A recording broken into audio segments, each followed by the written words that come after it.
ये टाइमे आज आ मंच उपरथी आ तड़ावनी धरती उपरथी પડકાર ફેંકું છું ભાજપના પ્રમુખને એ ભાજપના મહામંત્રીને કે આ જનતાનું અપમાન કરતા પહેલા તમને વિનંતી કરું છું કે જ્યારે અંગ્રેજોને ભગાડવા માટે આ દેશના લોકો હજારોએ બલિદાન આપી દીધા, ભગતસિંહ ફાંસીના મોચડે ચડી ગયા, તમને ચેલેન્જ કરું છું, તમારી ભાજપમાંથી તમારી જો તાકાત હોય, એક પણ આ દેશ માટે શહીદ થયો હોય તો તમે મારી સામે આવીને જવાબ આપો, ડિબેટ કરો.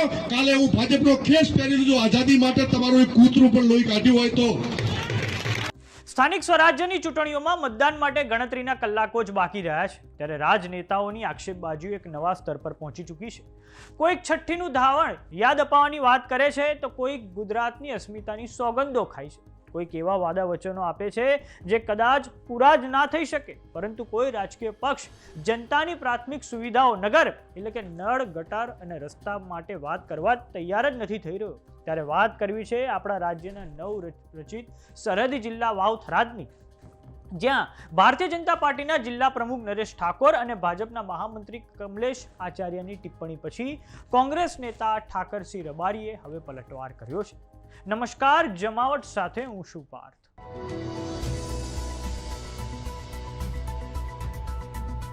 પાકિસ્તાનમાં યુવાનો રસ્તો ભટકે તો આતંકવાદી બની જાય અને ભારતમાં યુવાનો રસ્તો ભટકે તો કોંગ્રેસી બની જાય. આ શબ્દો છે વાવથરા જિલ્લાના ભારતીય જનતા પાર્ટીના પ્રમુખ નરેશ ઠાકોરના. ત્યારબાદ ભાજપના મહામંત્રી કમલેશ આચાર્યએ બનાસકાંઠા કોંગ્રેસના પ્રમુખ ગુલાબસિંહ રાજપૂત પર વ્યક્તિગત પ્રહાર કરતા કહ્યું હતું કે તમારા પરિવારે તો 10% વ્યાજે રૂપિયા આપી કેટલી જમીનો જિલ્લામાં બચાવી પાડી છે. તો હવે કોંગ્રેસ નેતા ઠાકરસિંહ રબારીએ વાવથરા જિલ્લામાં તળાવ જિલ્લા પંચાયતની બેઠક માટે પ્રચાર કર્યો હતો, જેમાં તેમણે કહ્યું છે કે ભાજપના મહામંત્રીનું પડકાર ફેંકું છું કે જો તમારામાંથી કોઈ પણ દેશની આઝાદીની લડાઈમાં શહીદ થયો હોય તો મારી આગળ આવીને ડિબેટ કરજો. જો તમે આઝાદીના આંદોલનમાં સહેજ પણ બલિદાન આપ્યું હોય તો હું ભાજપનો હવે ખેસ પહેરી લઈશ. તો આવો સાંભળીએ કોંગ્રેસ નેતા ઠાકરસિંહ રબારીએ શું કહ્યું છે. એનું કારણ કોણજી બી તમને કેવું છે.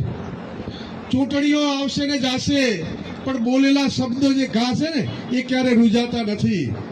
ભાજપના મહામંત્રી એમના જે વાણી વિલાસ કરી રહ્યા છે એમને ઇતિહાસને ઢંઢોળી લેવો જોઈએ, ઇતિહાસ ચેક કરવો જોઈએ. તમને બધાને મારે શીતળા માતાની સાક્ષીએ પૂછવું છે, ગુજરાત રાજ્યમાં શ્રેષ્ઠ ધારાસભ્ય તરીકે, સારા ધારાસભ્ય તરીકે ભ્રષ્ટાચાર ના કર્યો હોય, વિસ્તારના લોકોને પોતાના ભગવાન માન્યા હોય, ગાડી લઈને જતા હોય તો માણસોને તો ગમે અહીંયા બેહારવાના, પણ કદાચ અમારા સમાજનો, માલધારી સમાજનો દીકરો બકરું લઈને જતો હોય તો કે બકરું ભરપરું ગાડીમાં લઈ જો. એવા હેમાભાઈને રાષ્ટ્રપતિએ શ્રેષ્ઠ ધારાસભ્યનો એવોર્ડ આપ્યો. એટલે ભાજપના એ ગોડસેની વારસદારો ભાજપના મહામંત્રીએ એમ કીધું, હેમાભાઈ ઉપર આક્ષેપ કર્યા. એ હેમાભાઈ ઉપર આક્ષેપ નથી, વાવથરા જિલ્લા બનાસકાંઠાના તમામ સમાજો ઉપર આક્ષેપ છે.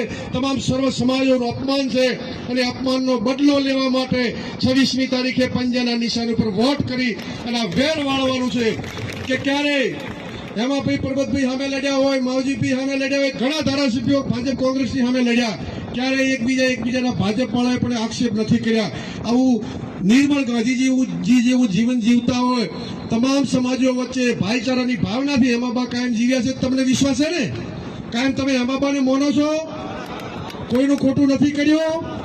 તો શીતળા માની સાક્ષીએ બે હાથ અંદર કરીને કહો કે કમલેશ આચાર્ય આક્ષેપ કર્યા છે એનો 26મી તારીખે બદલો લેવા માટે કોંગ્રેસના નિશાન ઉપર વોટ આપી અને હેમાબા વિશે અને ઓલા ભાઈ ભાજપના પ્રમુખ એમ કીધું કાલે વરેકા કે પાકિસ્તાનનો છોકરો ભટકે તો આતંકવાદી બને, અહીંનો યુવાન ભટકે તો કોંગ્રેસમાં જાય.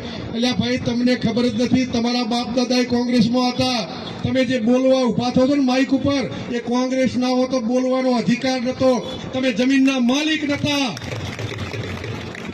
આ દેશમાં આઝાદી લાવી હોય કોંગ્રેસને કલ્પના નથી કે અમે આઝાદી લાવીને અંગ્રેજોને ભગાડીને સરકાર બનાવશું. એમને એમ હતું કે અંગ્રેજોને ભગાડો, આ દેશને લૂંટી રહ્યા છે અંગ્રેજો ગોરાઓ, એમના માટે લડાઈ લડતા હતા. એ ટાઈમે આજે આ મંચ ઉપરથી આ તળાવની ધરતી ઉપરથી પડકાર ફેંકું છું ભાજપના પ્રમુખને, એ ભાજપના મહામંત્રીને કે આ જનતાનું અપમાન કરતા પહેલા તમને વિનંતી કરું છું કે જ્યારે અંગ્રેજોને ભગાડવા માટે આ દેશના લોકો હજારોએ બલિદાન આપી દીધા, ભગતસિંહ ફાંસીના મોચડે ચડી ગયા. તમને ચેલેન્જ કરું છું, તમારી ભાજપમાંથી તમારી જો તાકાત હોય, એક પણ આ દેશ માટે શહીદ થયો હોય તો તમે મારી સામે આવીને જવાબ આપો, ડિબેટ કરો. કાલે હું ભાજપનો ખેસ પહેરી લીધો, આઝાદી માટે તમારું એક કૂતરું પણ લોહી કાઢ્યું હોય તો.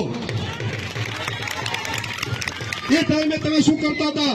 આજે સર્વ સમાજને લુખ્ખા તત્વો કહેનારા ભાજપના પ્રમુખને કેવું છે કે ભાજપના મહામંત્રી સર્વ સમાજ અને હેમાબાનું અપમાન કરે. જે માણસ આખી જિંદગી ગાંધીજી ડીઆઈ ગાડી લઈને લોકોને લઈને ફર્યા હોય, તમારા વચ્ચે ભેખ ધારીને ફર્યા હોય, ક્યારે કોઈનું બુરું ના કર્યું હોય, અને છતાંય હેમાબા ચૂંટણી લડતા હોય, હેમાબાની હયાતીમાં તમારે કેવું હતું? જે માણસ સ્વર્ગ સાથે હોય, પૂજનીય હોય, એના ઉપર માણસ ગુજરી ગયા પછી તમે આક્ષેપો કરો. ફટ છે તમારી જનનારીને કે તમે આવા આક્ષેપ કરો છો.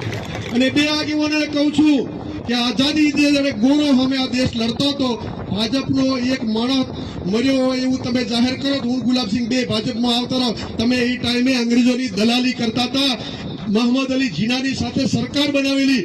તમે એલા અમને ગોળો તમે બતાવો. તમે અંગ્રેજોની ઓલાદો છો, અંગ્રેજોના દલાલ હતા, અને એ લોકો આજે કોંગ્રેસને સંસ્કારો શીખવાડી રહ્યા છો. ત્યારે વિશેષ કેવું છે તમામ સમાજોને, પણ કોનજીભાઈ તમને વિનંતી કરું છું કે રાજપૂતાઈ હાવ જતી નથી રહી. 26મી તારીખે સર્વ સમાજ બદલવા વાળવાનો છે, પણ વાવ થરાદ બનાસકાંઠાના તમામ રાજપૂતોને વિનંતી કરું છું કે હેમાબાનું જે અપમાન કર્યું છે એનો બદલો 26મી તારીખે કચકચાઈને વાજો. અને સામે કોઈ રોકવા આવે ને તો ચિંતા ના કરતા, અમે બધા બેઠા છો, એટલે જે રીતે લડવું એ લડવાની તૈયારી છે. પરંતુ તમામ સમાજોનું અપમાન કરનારા આવા લુખ્ખા તત્વોને ભાજપના પ્રમુખ હોય કે ભાજપનો મહામંત્રી હોય, એને 26મી તારીખે પંજાના નિશાન ઉપર મતદાન કરી અને જવાબ આપવાનો છે કે તમે જે વાણી વિલાસ કરતા હતા, ધાનેરાના આગેવાનો કે દિયોદરના કે અમે પાઇપો કાપી નાખશું. એટલે ભાઈ અમારા જનતાના ટેક્સ ઉપર આ પાણીની પાઇપો ચાલે છે, અમે ડીઝલ ભરાવા જોઈએ ટેક્સ અમે ભરાવશો. કે તમારા બાપની જાગીરી છે એટલે ખેડૂતોની પાઇપો કાપશો? એટલે તમને ખેડૂતોની પાઇપો કાપતો શરમ આપવી જોઈએ. અને તાકાત તો કાપવા આવજો, પાઇપો પહેલા તમારા હાથ કપાઈ જાય છે. આ ખેડૂતો છે, જગતનો તાજ છે. ત્યારે આપ સૌ 26મી તારીખે સેધાભાઈની નીચે તાલુકા પંચાયત લડતા તમામ ઉમેદવારોને વિજય બનાવો એવી તમારી પાસે વિનંતી કરું છું. અને આ વખતે દુઃખી જોગા લોકો લોકશાહી તમે 30 વર્ષથી સરકાર ચલાવે, એટલે તમે કોણ અમે આ વિકાસ કર્યો, આ રોડ રસ્તા કર્યા, આ તળાવમાં પીએચસી દવાખાનું મંજૂર થયું, પાયા ખંદાઈ જેમ નામંજૂર કર્યું, તમે કયા મોટે વાતો કરો છો? તમે આ તળાવને તાલુકો બનાવ્યો હતો અમે તમારું સન્માન કરો, તળાવનું માર્કેટ બનાવ્યું હતું, તમારે કંઈ કરવું જ નથી. માત્ર ઝેર સમાજ વચ્ચે, હિન્દુ મુસ્લિમ વચ્ચેની ઝેરની ભાવનાઓ રેડો છે. ત્યારે તમને તમારા દીકરા તરીકે તમે કાયમી મને અહીં મોટો કર્યો, જિલ્લા પંચાયત જીતાડ્યો, તમારી પાસે ખોળા પાથરીને વિનંતી કરું છું કે 26મી તારીખે આજે લુખ્ખા તત્વો બેફામ બોલી રહ્યા છે ભાજપના, એમને જવાબ આપવા કોંગ્રેસના પંજાના નિશાન પર વોટ આપી વિજય બનાવો. એ જ શબ્દો સાથે આપ સૌનો ખૂબ ખૂબ આભાર. તો સ્થાનિક સ્વરાજ્યની ચૂંટણીઓ માટે 26મી એપ્રિલે એટલે કે પરમ દિવસે હવે મતદાન યોજાવાનું છે. અને આ ચૂંટણીઓ સમગ્ર ગુજરાત માટે સેમીફાઇનલ રૂપી છે, કેમ કે આવતા વર્ષે ફાઇનલ રૂપી વિધાનસભાની ચૂંટણીઓ યોજાશે. ત્યારે દરેક પક્ષ પોતાની ફેવરમાં વાતાવરણ ઊભું કરવા જબરજસ્ત પ્રયાસ કરી રહ્યા છે, અને આક્ષેપબાજીઓ અને નિવેદનબાજીઓ હવે તો વ્યક્તિગત સ્તર પર પહોંચી ચૂકી છે. ત્યારે જોવાનું એ રહે છે કે જ્યારે 28મી એપ્રિલે જ્યારે ઈવીએમ ખુલે છે ત્યારે એ ખબર પડશે કે જનતા પોતાની પસંદગીનો કળશ કયા પક્ષ પર ઢોળે છે. તો આપ સૌને અપીલ છે કે 26મી એપ્રિલે મતદાન યોજાવાનું છે, તો આપ કોઈ પણ મતદાન કરવાની ફરજ ના ચૂકતા. તો સમાચારોમાં અત્યારે બસ આટલું. જોતા રહો જમાવટ. જો તમે અમને યુટ્યુબ પર જોઈ રહ્યા તો સબસ્ક્રાઇબ કરો, જો તમે અમને ફેસબુક પર જોઈ રહ્યા તો ફોલો કરો. સાથે જ અમારી વોટ્સએપ ચેનલ આવી ગઈ છે, જોઈન કરવાનું ના ભૂલતા. નમસ્કાર.